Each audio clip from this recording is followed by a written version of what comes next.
Hello. If you're here at this hour, I'm glad you're not alone. Whatever brought you here tonight, a thought you can't put down, a feeling that crept in around midnight and is still here at 3, it's alright. You're allowed to be awake.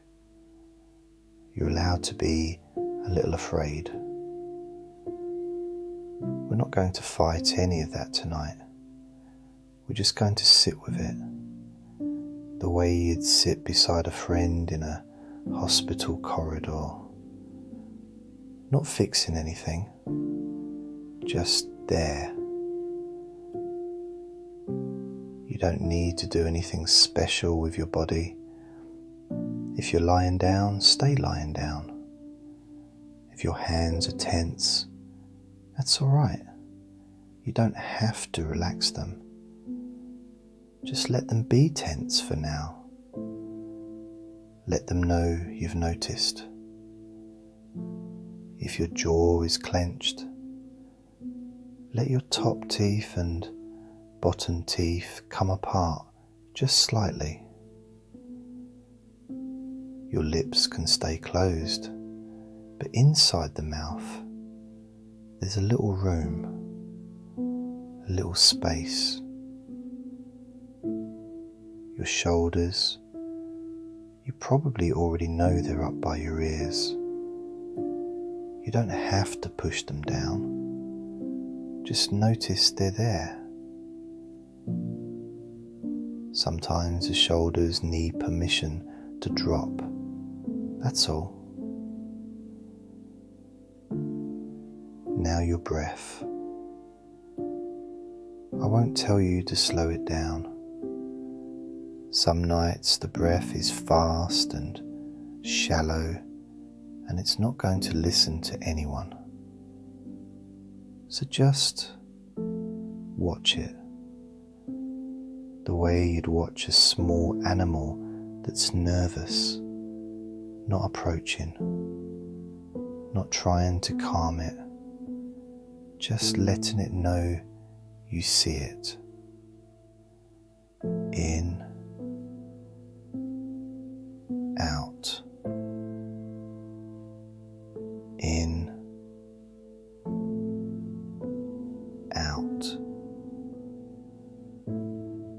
Eventually it slows on its own, sometimes faster than you'd think, sometimes not at all. Either way is fine. Tonight, I want to take you somewhere I haven't taken you before. It's the strangest part of the play we've been listening to.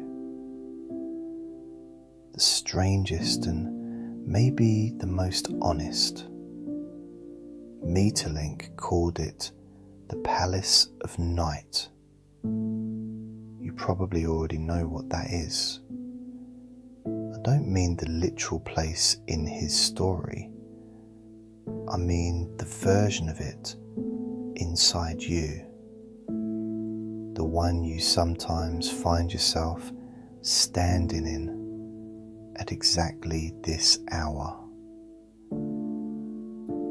The corridor. The doors you don't open. In the play, the children have been travelling for some time. They've already visited the land of memory. We sat with them there last episode. And now their guide tells them that the bluebird might be hidden somewhere very strange. Inside a palace, owned by Night herself. In Maeterlinck's play, Night is not what you'd expect. She isn't the dark you remember from being small. She's older than that. She's tired. She's been keeping things behind doors for a very long time, and lately, if you look at her closely, she seems almost afraid of her own palace. Tyltyl walks in, holding the key the fairy gave him. He's not as small as he was at the beginning of all this. Mytyl is just behind him, holding his sleeve. Night sees them and her face changes. She says very quietly, "You shouldn't be here." Tyltyl says, "I have to look. The bluebird may be inside." Night looks at him for a long moment. Then she says something I've thought about a lot. "Behind these doors are all the things I keep. Some of them I haven't opened myself in a long time."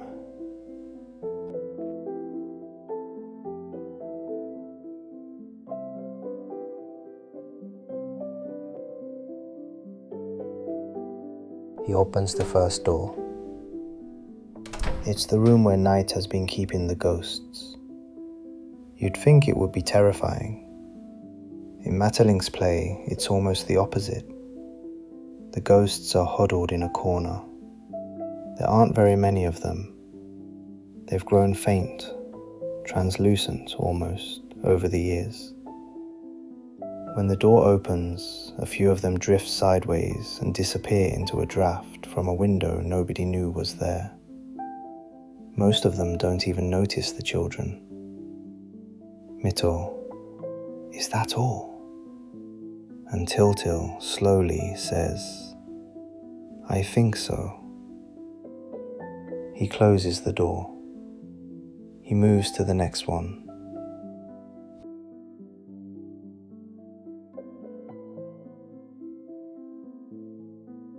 The second door.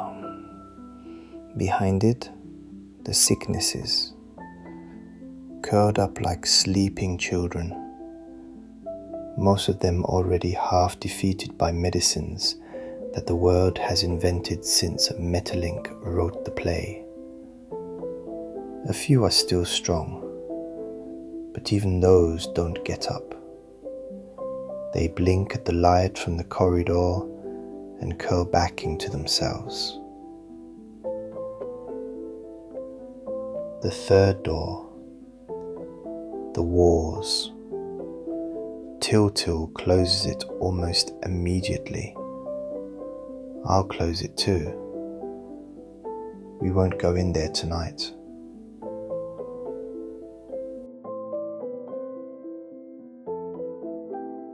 The fourth door. Behind it, the shadows and the terrors. These, Night warned him about these specifically. But when he opens a door, the terrors don't come out. They cower against the back wall. They're afraid of Tyltyl. That's the part I always remember. They were afraid of him.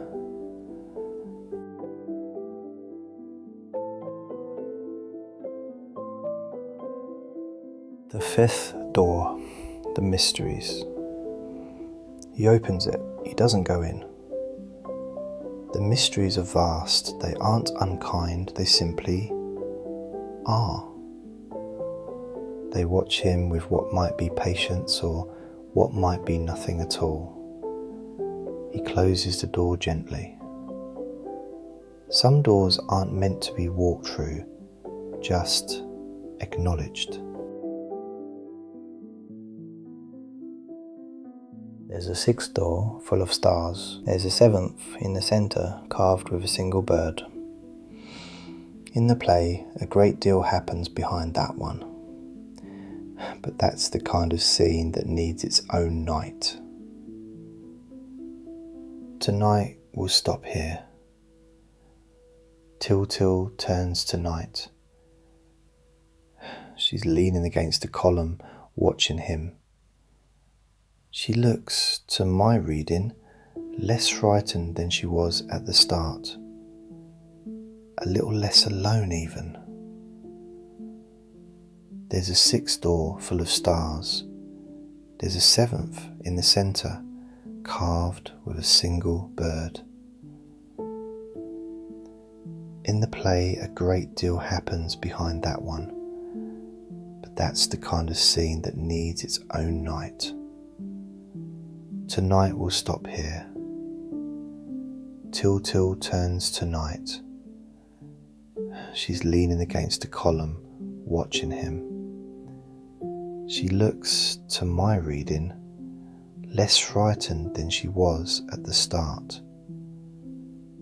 A little less alone, even.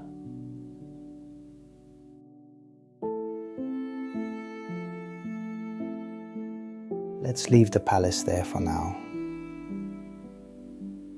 I want to talk to you about something. You've probably noticed, most of us spend a lot of time in our own version of that corridor. There are doors we don't open. Some of them have been closed for years. We pass them in the daytime and we don't think about them. But at 3 in the morning, they get larger and they start to feel like they're full of something. Something that, if we ever opened the door, would come out and not go back in. I want to be very honest with you. I have a corridor like that. I think most adults do.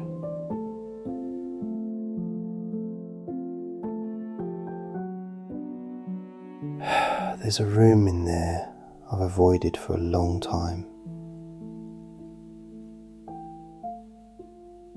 Something I haven't wanted to look at directly. I'm not going to tell you what's in it. That's not the kind of thing this episode is for. But I'll tell you this.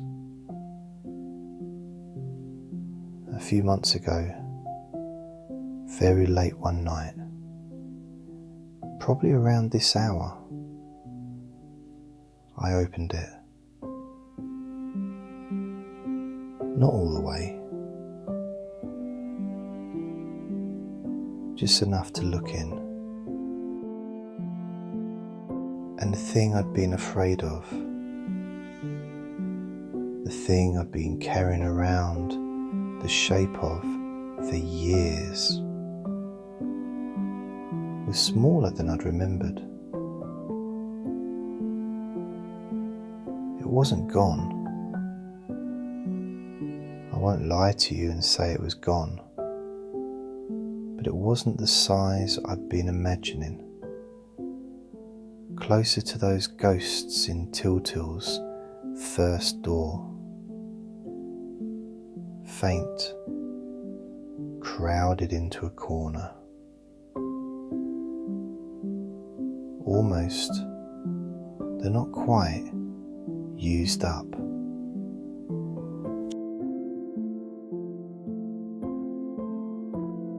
That's not always how it goes.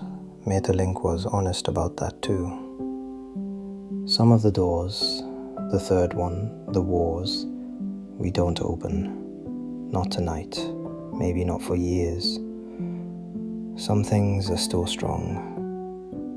Some grief, some history, some part of yourself you haven't forgiven. It's still in there, still big, and you're not ready. That's all right. You don't have to open every door. But here's what I want to leave you with. A lot of what you're carrying around at 3 in the morning, a lot of it is the shape of fear. Not the thing itself.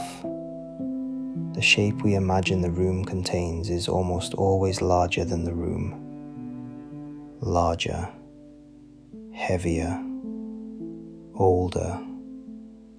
And when you finally turn the handle, most of the time, what's actually inside is smaller, faded, or already mostly gone.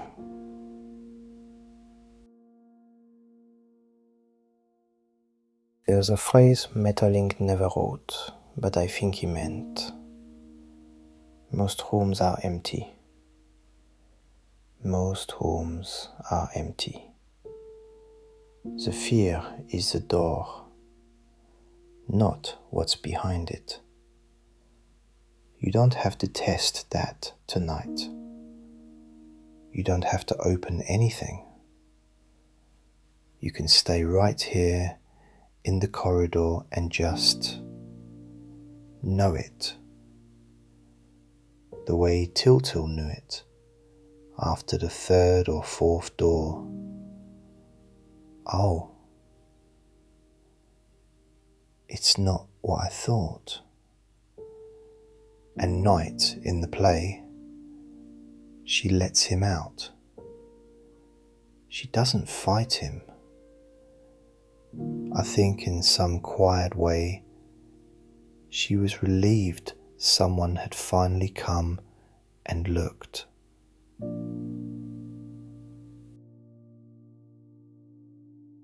In the play, the children leave the palace. They didn't find what they were looking for. The bluebird wasn't behind any of those doors. But they walked out of that place lighter. Even Tyltyl, who hadn't said much, was lighter. That's the part of the story that stays with me. You don't always find what you went in for. Sometimes the gift of the corridor is just walking out the other side. Now, slowly, let your attention come back to where you actually are. Your bed, your blanket, the pillow under your head. These are real. The breath in your chest is real. The dark room around you is just a dark room. It isn't a corridor of doors. There's nothing in there with you tonight except the things that are always with you. If something is still pacing around in your mind, let it pace. It will tire. It always does, eventually. Even the worst 3 a.m. thoughts run out of energy somewhere around 4.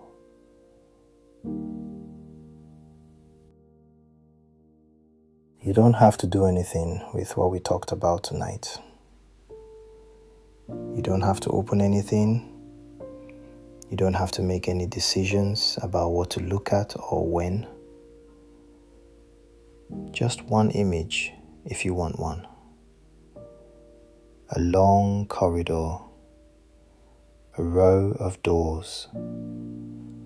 Most of the rooms behind them, emptier than you expected.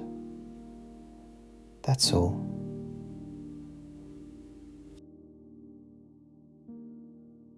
Breathe. Breathe. You came into a difficult room tonight and you stayed. That's not a small thing. That's actually the whole work of it. Next time, the children find themselves somewhere very different.